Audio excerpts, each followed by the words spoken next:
The first question to you as expert and profound professional, which pieces of advice could you give administration of Zelensky before the visit to make this visit more successful and to get better results? So I think President Zelensky is well prepared.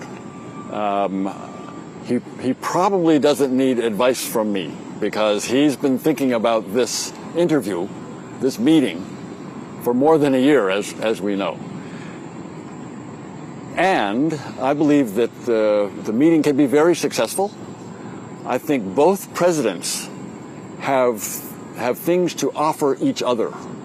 President Zelensky can offer to President Biden cooperation and support for the kinds of work that President Biden is trying to do. President Biden can offer President Zelensky support for the kinds of things that President Zelensky is trying to do. So, two things that I think President Zelensky can encourage President Biden to do. First is President Zelensky can ask President Biden to help with the negotiations with the Russians on Donbas. I think that would be a good message for President Zelensky to give President Biden, that President Biden and the U.S. administration could help bring peace to Donbas. So that would be the first thing. The second thing, of course, is the internal work that President Zelensky needs to do and is doing on economic reform and on judicial reform, on fighting with oligarchs. And that's mainly a job for President Zelensky, but he can indicate to President Biden that this work is going forward, that this work is proceeding, it is having some success. So both of those topics, both the war against Russia and the fight to reform Ukraine, those are good topics for President Zelensky to talk about with President Biden. What do you think about the Afghan crisis? You work with this topic for a long time, and now we see, even when we came to Washington, we see some people from Afghanistan in the airport. Yeah. And we understand that this is global topic and the most important topic now. But what administration of Zelensky could do to attract some attention of Biden administration, which now deeply involved in the solution of this global Afghan problem?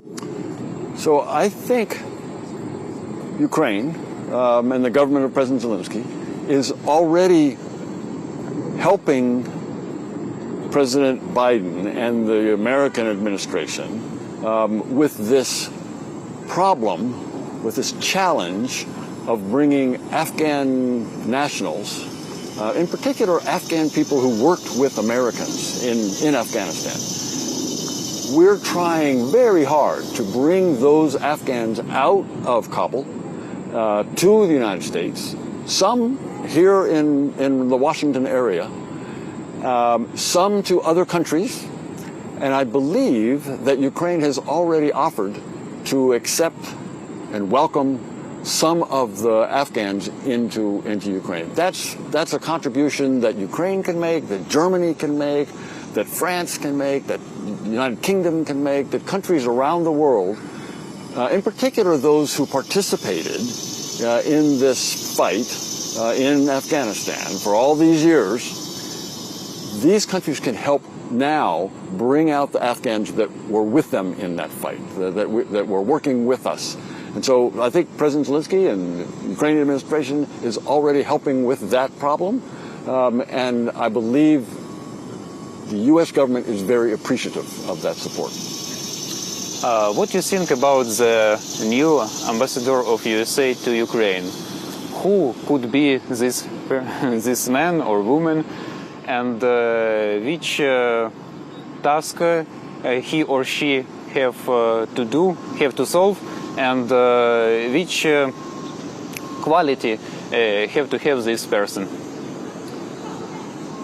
So it has been more than 2 years since the United States has had a full Senate-confirmed ambassador in Kyiv. It's been more than 2 years. I was there for a period of time. My deputy now, the chargé, Christina Kveen, has been doing that job for more than a year and a half. She's been doing a great job.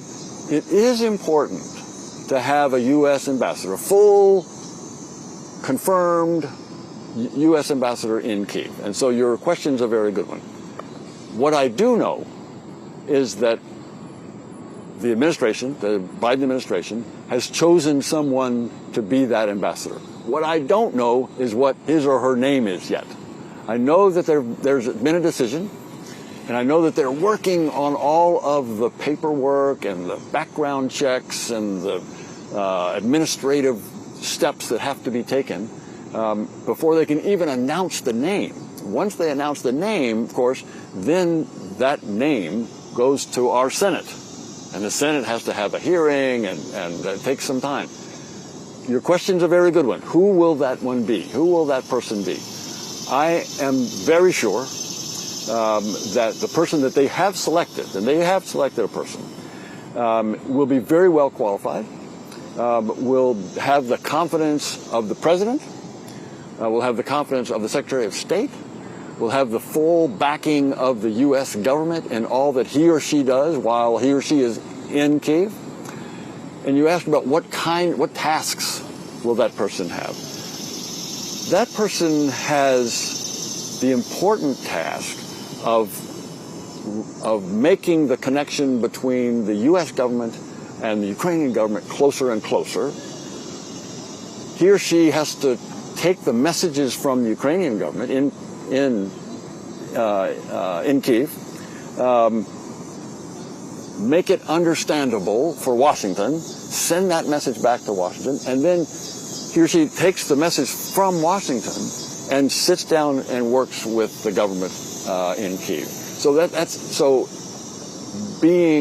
having the confidence of the president is important for that task, and I am sure that will be the top priority for this person. I don't like this word, but I have to say it.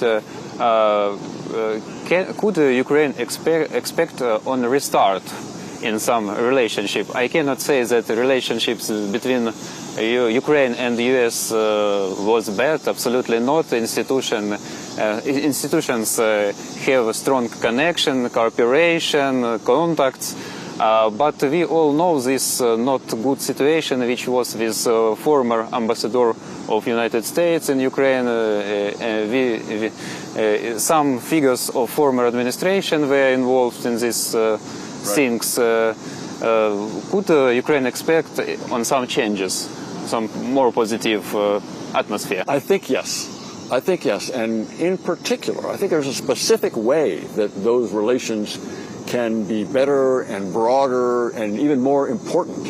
And that is the first thing that I mentioned a minute ago. And that is if President Zelenskyy invites President Biden to send a delegation, a U.S. delegation, to join in the negotiations with the Russians and the Ukrainians on Donbas, that can be a new element.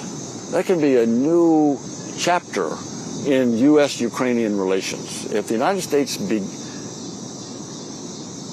gets engaged in those negotiations, that could bring some results.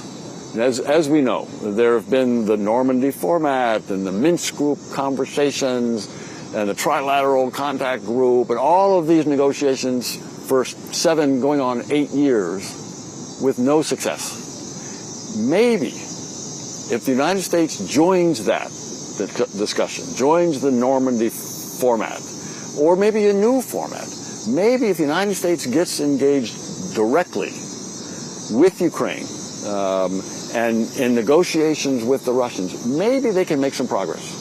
And if so, that would be a new element of our relationship. Today, media published information that Ukraine will get support from United States, $60 million of dollar. What do you think? It is some jest of supporting, or it is some routine, some everyday work and normal situation? I think it's more than normal situation. I think it is a new amount of money, some additional money, some new money in security assistance that can go beyond what the United States has already given. The United States has already provided $250 million in this year for security assistance to Ukraine. And as I understand it, this would be in addition to that. So this is not just the normal one. The normal one is pretty significant. I mean, $250 million is a lot of assistance. But that is what that's what the United States has been doing for a couple of years now in response to the Russian invasion in 2014. So that has been significant, solid, helpful, useful to Ukraine. It's helped buy weapons. It's helped training, other equipment. That's been very good. But this new amount of money would be in addition to that, and would be a message, a signal, both to Ukraine and to the Russians, frankly, that the United States supports Ukraine. So I think this is beyond the normal. This is something in addition to the normal.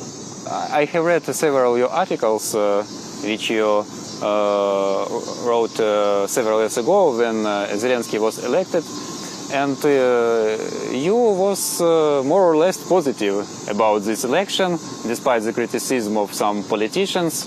You think that this, as I understood you correctly, that Ukraine could be even some example for United States in terms of those elections, because Ukrainian authorities, they prevented interference from Russia, yep. And election was more or less fair. It was? Yes, in Ukraine it is norm criticize own government, own society, and show United States as an example in all sphere of life. But what do you think? In which cases Ukraine could be example except election for United States? If you think that there are some things which could be some example for United States. So I think that Ukraine can be an example for the United States and for Europe, I would say, in a couple of ways.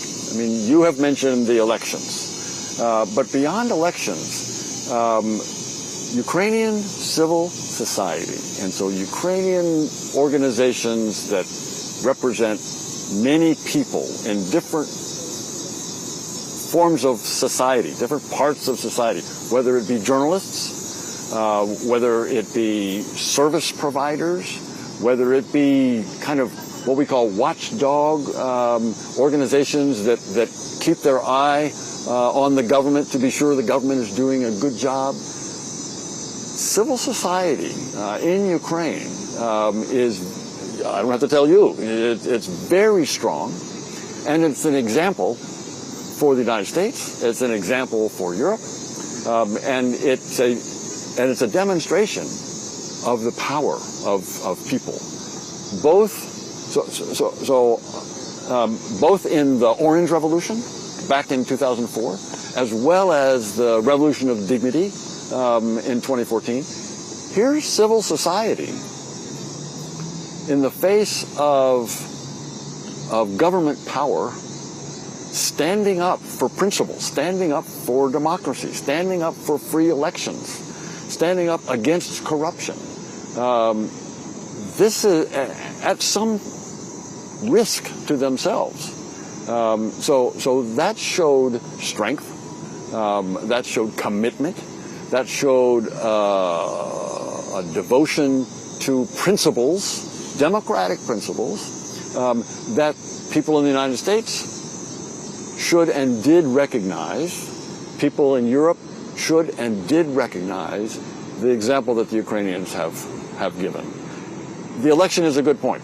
I mean, we've had our own problems, as you know. I mean, the Americans have had our own problems with our elections. in earlier times, but more recently in this 2020 election, there are still people probably in this city, certainly in this country, who think that there was an election fraud in the United States. There wasn't, but there are some people who think there was. And there was an armed insurrection here in this city on January 6th, just this year, where people tried to break into the Capitol of the United States to stop the election. So we have our own problems, is my point. Ukraine knows how to do elections.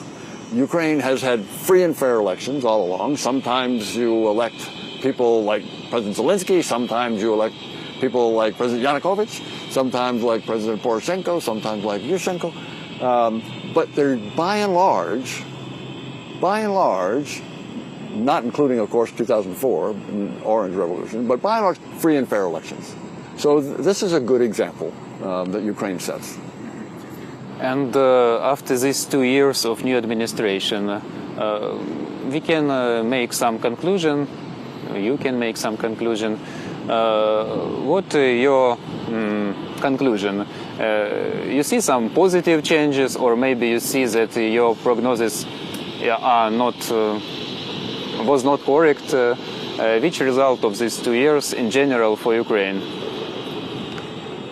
So I believe that President Zelenskyy was elected with 73% of Ukrainians voting for him, and he came in with enthusiasm, with good intentions, but without much experience. And he quickly ran into problems because of that lack of experience, and may have made some mistakes early on.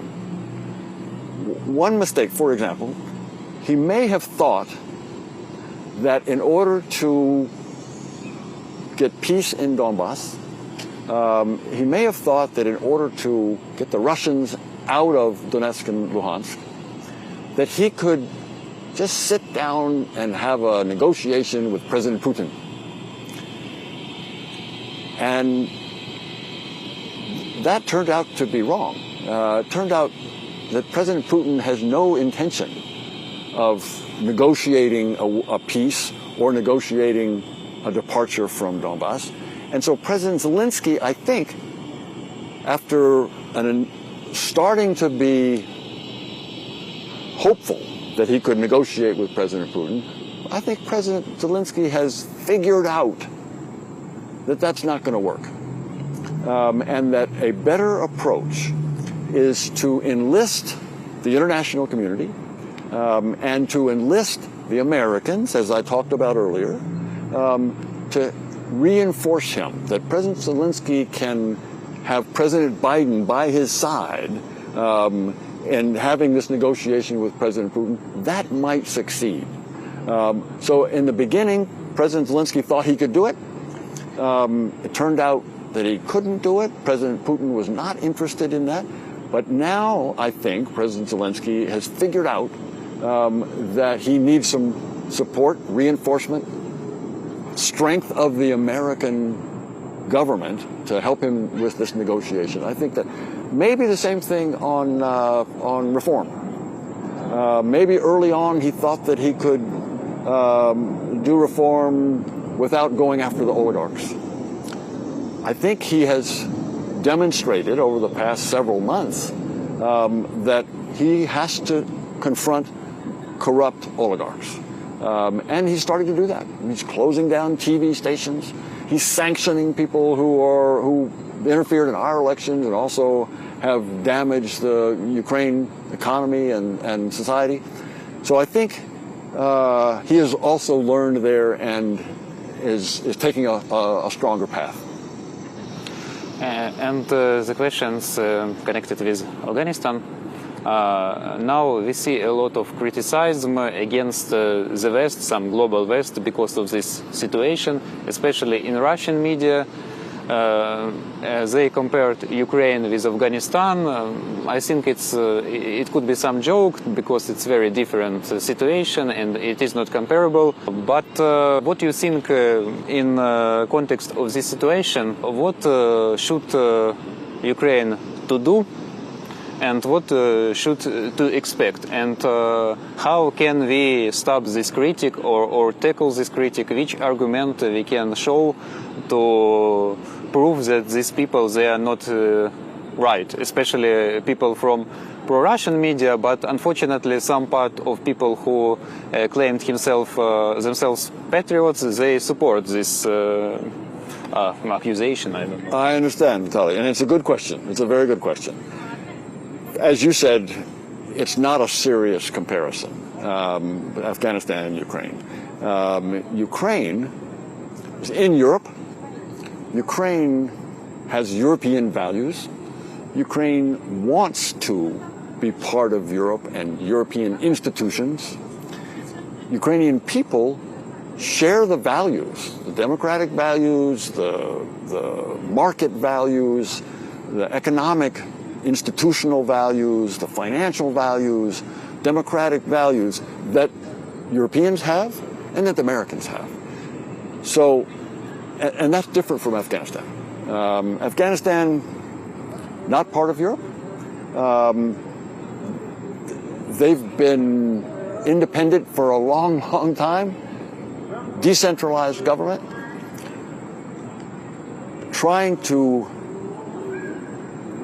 help Afghanistan is much harder than supporting Ukraine because Ukraine wants to be European, wants to live those values that it has. And so that's an easier alliance between the United States and Ukraine than the United States and Afghanistan. It's easier because Ukraine has similar values, similar goals. In Ukraine's constitution, there is the EU and NATO. So that commitment on the part of Ukrainian people and the Ukrainian government makes that relationship between the United States and Ukraine much stronger than it is in Afghanistan. In context of last changes in negotiation about Nord Stream, yes, we see the reaction of United States administration, we see the reaction of Germany, we see reaction Ukraine, and what can do Ukraine to protect at least some part of its national interests in this situation? Because of course we understand that all these sides, they're much more powerful than Ukraine, unfortunately. The Nord Stream 2 decision over many years has been very difficult. This latest decision by my government, by the United States, I think was a mistake. And the people who made that decision seem to be more concerned about the United States' relationship with Germany than the effect on Russia of Nord Stream 2. Nord Stream 2,